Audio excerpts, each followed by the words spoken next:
habíamos venido trabajando este tema y como parte de nuestro trabajo periodístico ya habíamos realizado esta entrevista que ustedes van a escuchar, aparte de esta entrevista que ustedes van a escuchar con el director regional Joaquín Mendieta el año pasado. Esto fue específicamente en el mes de septiembre, finales de septiembre, comienzos del mes de octubre, cuando nos acercamos a la dirección regional buscando conocer un poco más de esta problemática que, como lo decíamos, lo hemos venido nosotros trabajando. Le preguntamos al director Joaquín Mendieta qué papel juega el Instituto Colombiano de Bienestar Familiar en la atención a los niños menores indígenas. Esto fue lo que nos respondió. En la práctica, ¿qué significa eso? Es decir, ustedes aquí están llamados a hacerles... Nosotros como ente rector precisamente somos la entidad llamada a articular, como también a dar línea, asistencia técnica en todas las políticas públicas de primera infancia, infancia y adolescencia y familia. Hacemos ese ejercicio de articulación para precisamente velar porque se cumplan con la garantía integral de estos derechos de nuestros niños. Le preguntamos también cómo funciona la ruta de atención, es decir, cómo se activa esa ruta de atención cuando un menor de edad indígena llega a manos de algún funcionario del Instituto Colombiano de Bienestar Familiar, y esto fue lo que nos contó. Ubiquémonos en, digamos, contexto actual. Menores indígenas en la calle, tema de consumo, tema de esto. Laura, ¿cómo se activa la ruta para...? Efectivamente, dentro de nuestra misionalidad y dentro de nuestra oferta institucional, nosotros tenemos establecidos grupos de ciclo de vida. Está el grupo de primera infancia, que va de 0 a 5 años, 11 meses, 29 días. Después sigue infancia, que va de 6 años a 11 años, 29 días. Y adolescencia, niñez y adolescencia, que va de 12 años a 28 años. También tenemos el grupo de familia y tres grandes ejes transversales, que es el de nutrición, el de protección y el de prevención. ¿Todos esos se activan para los menores indígenas? ¿Cómo funciona? Claro que sí, cada uno es dependiendo de las necesidades que precisamente se vienen presentando al interior de estas comunidades. Nosotros llegamos con nuestra oferta institucional. Por ejemplo, en primera infancia tenemos la modalidad propia intercultural, que va específicamente a atender a estos niños indígenas de 0 a 5 años. Tenemos modalidades en familia, denominadas territorios étnicos, que buscan fortalecer esos vínculos y que nos ayuden a fortalecer esos vínculos que tienen los padres como primer eje protector de nuestros niños dentro de esas comunidades indígenas. Él nos dice que tienen el papel de ser articulador, Omar, de las autoridades aquí y desde todos los niveles. En ese sentido le preguntamos cuál es esa línea de atención que ellos han trazado particularmente para las problemáticas que se tienen aquí en el departamento. En esa línea o en esa directriz que ustedes establecen para las entidades como alcaldías y demás, en esos últimos años, Joaquín, ¿qué línea han trazado ustedes para esa atención oportuna y efectiva de esos? Laura, precisamente haciendo un estudio juicioso y de todo lo que hemos dentro de esas problemáticas, llámese consumo de spa, alta permanencia en calle, hemos venido haciendo un ejercicio juicioso dentro de esa articulación que nosotros debemos hacer, identificando cuándo son las dificultades, cuando vemos falencias y buscar precisamente la solución a esta problemática.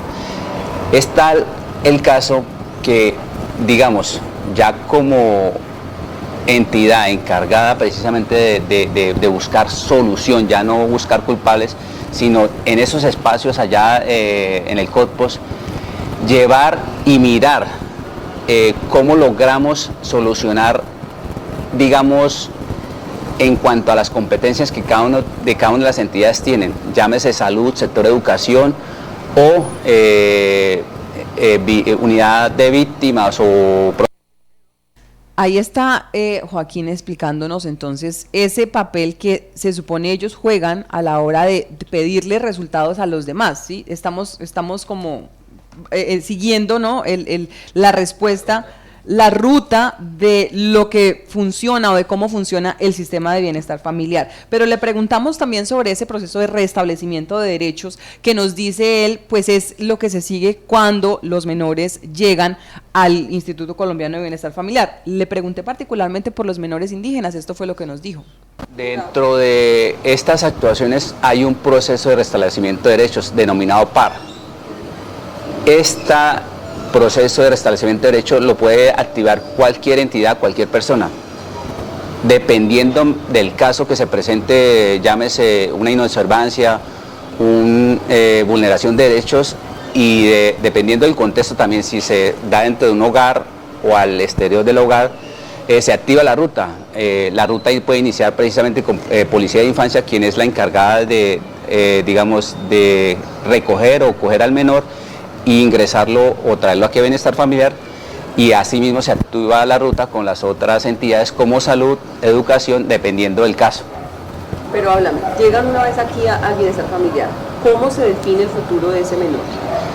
Nosotros contamos con 5 defensorías. Cada defensor de familia tiene un equipo psicosocial que está conformado por una trabajadora social, una psicóloga, una nutricionista, y ellos, profesionales, hacen una evaluación y verifican, de acuerdo a lo que está establecido en la Ley 1098, que se tengan y que cuenten con acceso a salud, con acceso a educación, y asimismo verifican las condiciones tanto de psicológicas y de trabajo social de ese menor, para ver si es procedente reintegrarlo a su vínculo familiar o llevarlo a una de las medidas que nosotros tenemos como hogar sustituto, hogar de paso o cualquiera de las otras medidas, o en el caso cuando tenemos un menor o un adolescente infractor, el tema de responsabilidad penal en centro transitorio.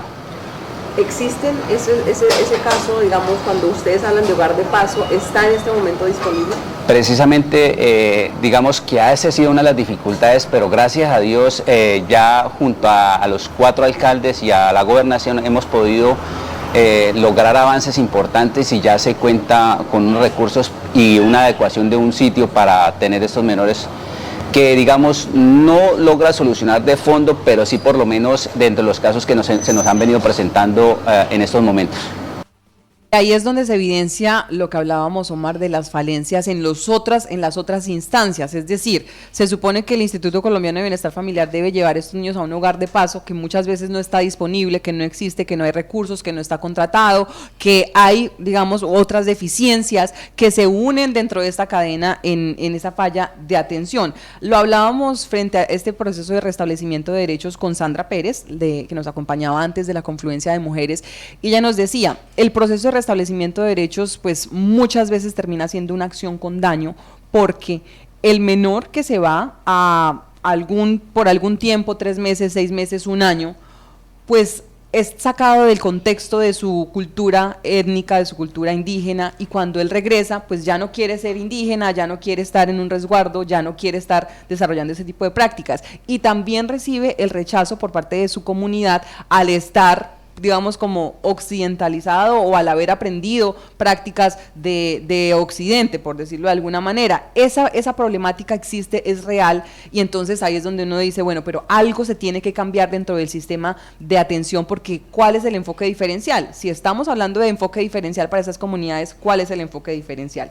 Ellos me hablaban en ese momento de la entrevista de unos planes de choque que se han venido haciendo en compañía de la policía, en compañía de otras autoridades, como medida de, digamos, de urgencia, como una respuesta más pronta, como se llama, plan de choque, a estas problemáticas de consumo, de explotación sexual. Y esto fue lo que le preguntamos pues a Joaquín Mendieta, director regional del ICBF, sobre esos planes de choque, qué son y cómo funcionan y si han tenido resultados. Claro que sí, Laura, precisamente atendiendo, digamos, esta situación de nuestros niños indígenas en el tema de alta permanencia en calle, se han venido tomando algunas decisiones en estos espacios, y los hemos denominado planes de choque, que consiste precisamente en lograr identificar esos sitios críticos, puntos claves en diferentes partes del pueblo, para poder junto a la policía y a las diferentes entidades lograr desarticular todas estas bandas criminales que están también permeando y dañando a nuestros niños indígenas e incentivando también el tema de explotación sexual en menores de edad. ¿Han tenido ustedes de pronto conocimiento de eso, denuncias de esta situación? Claro, aquí pues digamos específicamente de explotación indígena, se viene presentando mucho en nuestra comunidad Nucat.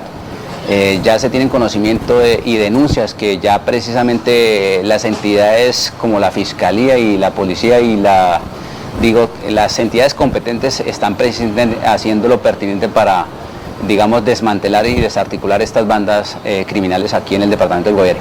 Y sobre el él reconoce pues que digamos que tienen denuncias, han tenido denuncias de explotación sexual, de abusos sexuales, del tema del consumo y de cómo bandas estarían detrás de ese consumo de menores.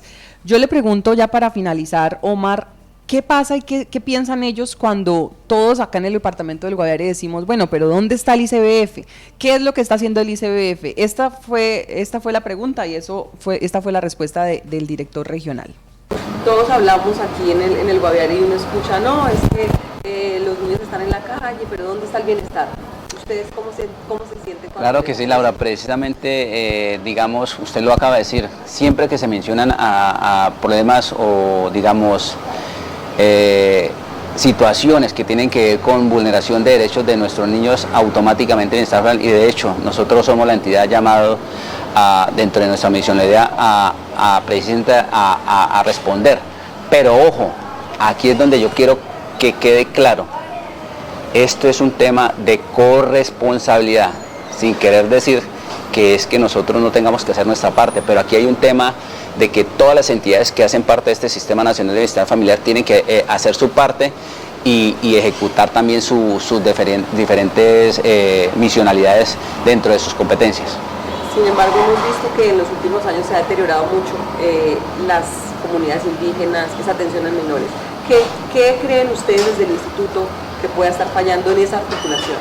Laura, precisamente como le comentaba anteriormente, dentro de esa complejidad que se tiene, todos estos determinantes que están haciendo que ese proceso sea lento y que definitivamente, siendo sincero, no va a ser una cuestión que se va a solucionar inmediatamente, digamos, hemos venido buscando precisamente alternativas para lograr minimizar por lo menos todos estos riesgos a los que se han expuesto nuestros niños.